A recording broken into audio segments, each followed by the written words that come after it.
सालों पहले लखनपुर नाम के राज्य में भीमा नाम के राजा का शासन हुआ करता था।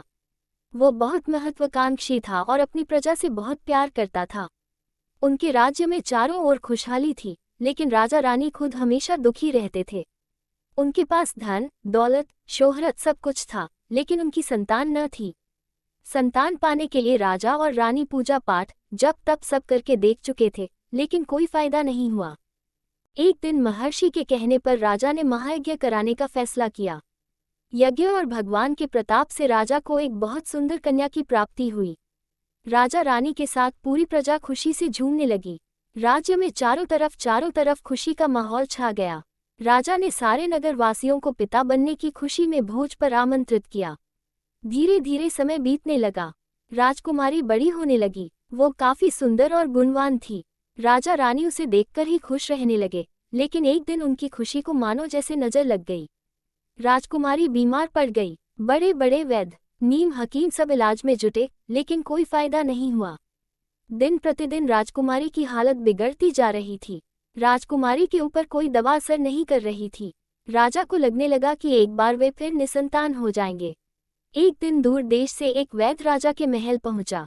देखने में वो अजीब सा था और उसने ठीक तरह से कपड़े भी नहीं पहने हुए थे, जिस वजह से सैनिकों ने उसे राजमहल में प्रवेश करने से रोक दिया। वैद्य ने राजा से एक बार मिलने की बहुत गुजारिश करते हुए कहा कि मैं राजकुमारी को ठीक कर सकता हूँ, लेकिन किसी ने उसकी बात पर यकीन नहीं किया। सैनिक उस वैद्य को राजा के पास लेकर गए। वैद्य ने सबसे पहले राजा को अपना परिचय दिया और कहा कि मैं आपकी बेटी को ठीक कर सकता हूँ। राजा उसकी बात सुनकर प्रसन्न हुआ, लेकिन उसका रहन सहन देखकर राजा ने भी उस पर यकीन नहीं किया।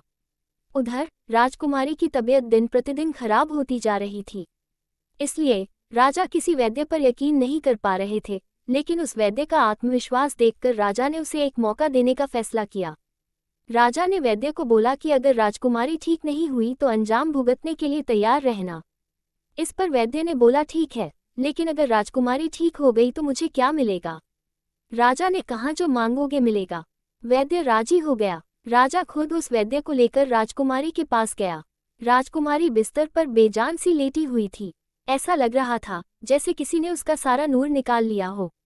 चेहरा दर्द में डूबा पीला पड़ गया था। वैद्य राजकुमारी के करीब पहुंचा और नब्ज टटोलने लगा। फिर उसने थैले से जड़ीबूटियों से तैयार दवा की पुड़िया निकाली और राजकुमारी के मुंह में डाल दी। वैद्य ने राजा और रानी से बोला कि आपकी बेटी जल्दी ठीक हो जाएगी। वैद्य की बात सुनकर राजा रानी के मन में बेटी के ठीक होने की एक उम्मीद की किरण जाग उठी। ऐसे ही इलाज करते हुए 2 महीने बीत गए। धीरे धीरे राजकुमारी की हालत में सुधार होने लगा। उसके चेहरे की चमक लौटने लगी। राजा रानी के चेहरे की खुशी भी झलकने लगी। एक दिन वैद्य ने राजा से कहा, महाराज, राजकुमारी अब ठीक हो गई है। ये 1 महीने की पुड़िया बनाकर दे रहा हूँ। इसे समय पर राजकुमारी को देते रहना।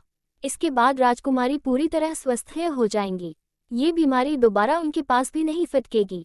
अगले दिन राजा ने वैद्य को अपने पास बुलाया और कहा कि वादे के मुताबिक मैं तुम्हें तुम्हारा इनाम देना चाहता हूँ। बताओ तुम्हें क्या चाहिए? वैद्य बोला, सोच लीजिए राजा जी, आप अपने वादे पर कायम रह पाएंगे। राजा ने बोला, तुमने मेरी बेटी को स्वस्थ किया है, बोलो क्या मांगते हो?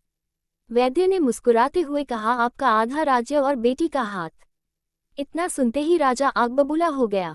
उसने कड़कते हुए कहा, तुम होश में तो हो? अगर तुमने मेरी बेटी के प्राणों की रक्षा न की होती तो तुम अब तक यमलोक पहुंच गए होते। उसने सैनिकों को आदेश दिया कि इसे राज्य से बाहर निकाल दिया जाए। वैद्य कुटिलता से मुस्कुराते हुए वहां से चला गया। इस घटना के कुछ दिन ही बीते थे कि एक दिन फिर राजकुमारी की हालत बिगड़ गई। उसका शरीर नीला पड़ गया। आनन फानन में राजवैद्य को बुलाया गया। राजवैद्य ने बताया कि राजकुमारी को जहर दिया गया है, इसका तोड़ किसी के पास नहीं है। कुछ देर बाद राजकुमारी ने दम तोड़ दिया। पूरे राज्य में मातम छा गया। राजा रानी शोक में डूब गए।